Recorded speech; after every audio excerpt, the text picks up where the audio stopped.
Hello everyone and welcome to Cinderful Gaming. I hope you're all doing well, I hope you're all staying safe, and most of all, I hope you're all fighting that war against the Grey.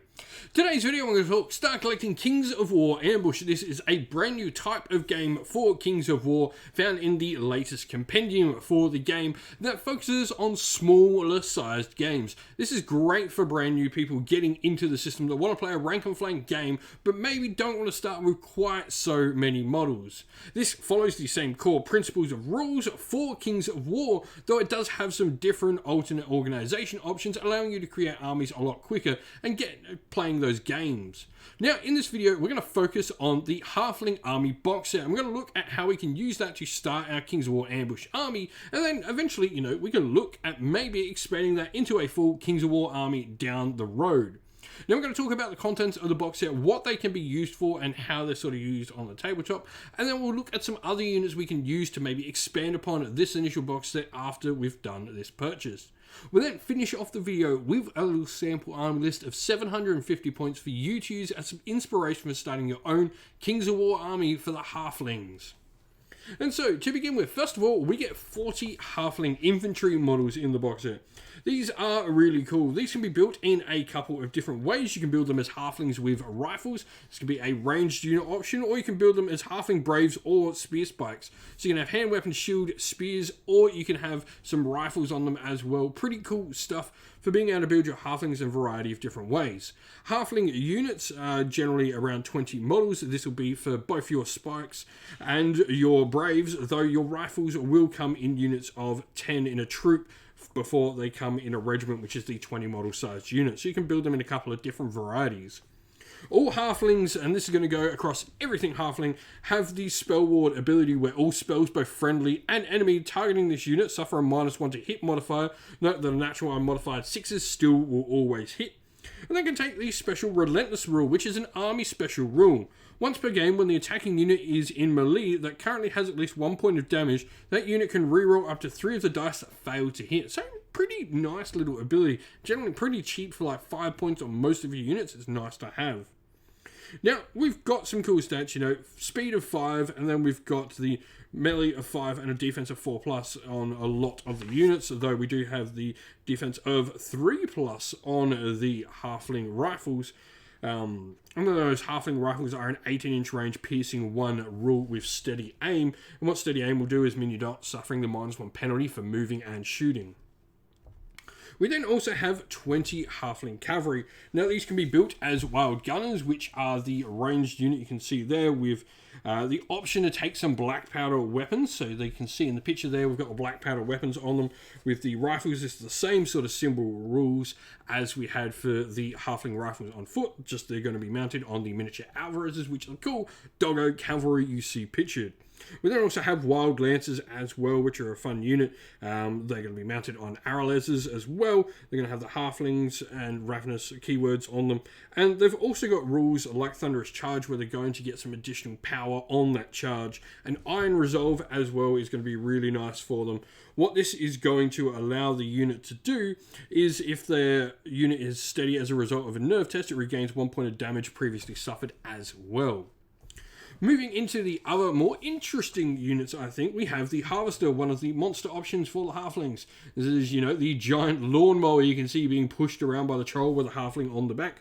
It's got its big shield rule, and it's got brutal crushing strength 1 and thunderous charge 1. This thing is an absolute tank, and will just charge down enemy units. It's got some really fun stuff to be able to do with that melee 3+, speed of 5, and the defense 4+, with its attack being d6 plus 8. And then lastly, we have a Halfling Sorcerer. Yeah, that's sauce as in, sauce you put on your chips.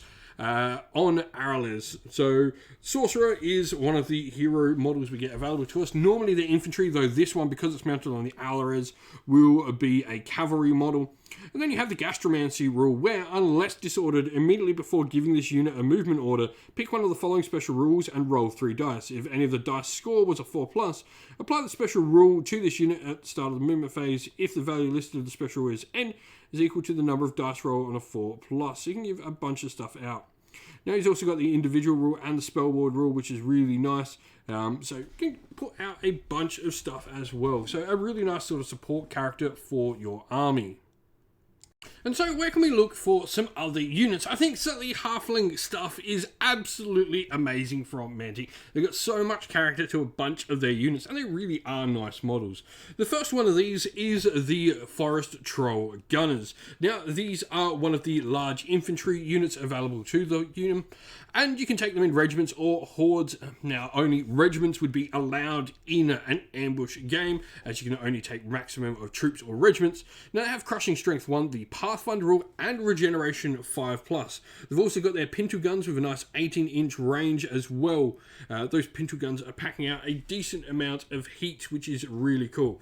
The Pathfinder rule as well is really nice, where the unit suffers no movement penalties for difficult terrain, simply treating it as open terrain, and they're not hindered when making a charge through difficult terrain either as well.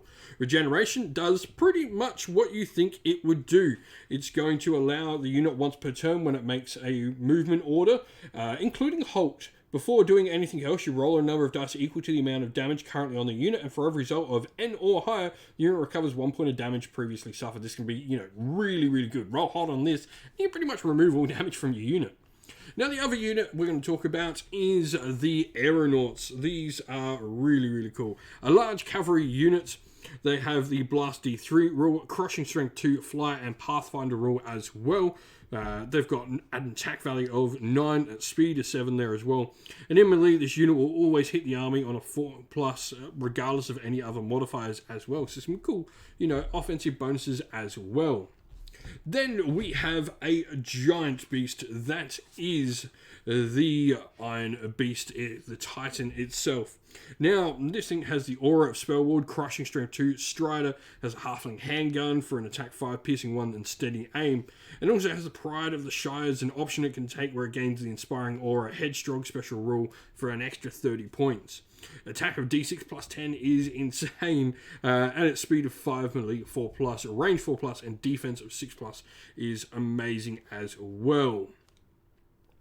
Last thing, we have another large infantry unit, which is the EJ Grenadiers. These have the Fly, Nimble, and Brutal D3 special rules. We've got the attack value of 9, and then we've got that melee of 4+ to go along with that as well. So just can put out a decent amount of damage from this unit, which is really cool. I think the ability to get Fly and get a nice unit with the Brutal D3 rule is pretty sweet. This allows you, a really nice unit that's going to be able to move around the table and do some serious damage. And so here we have this all put into practice. Obviously, we're playing in the Halflings army. For regiments, we've gone with 4 of them in this. Now, it should be said, you definitely are trying to fit everything in this box set into the points we do. If you're wanting to play with, some other units and stuff like that, and sort of maybe play with, maybe some of the ranged units on your Alares cavalry and stuff like that, you're definitely going to go over your 750 point limit. So this is a good box set for getting, pretty decent points for your team. Though, to fit it into the 750 points, we are going to be taking a Braves regiment, which is going to have 20 models, and they're going to have Relentless. We're then also going to take a Spear Strikes regiment as well, and 2 regiments of Wild Lancers, both with the Relentless rule.